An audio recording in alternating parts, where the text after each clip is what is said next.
मी कोणासाठी आग्रही नाही. मी जरूर पहिल्यापासून तुम्हाला हे सांगतोय, आम्हाला शक्यतो जे आहे शिंदे गटा एवढ्या आम्हाला पण जागा द्याव्या, ही एकच मागणी केलेली आहे.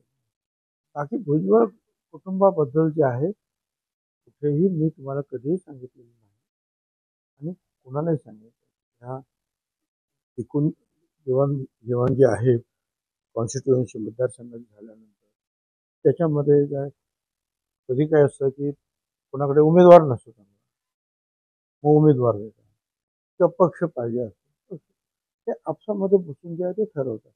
एकूण काय तर या महायुतीचे जे आहे जास्तीत जास्त खासदार निवडून गेले पाहिजे, हा सगळ्यांचा उद्देश आहे आणि त्या दृष्टीनं एकमत घडवण्याचे प्रयत्न आहेत आणि मग कुठे काही सुधारणा करायची असेल तर सुधारणा पण करण्यात येते.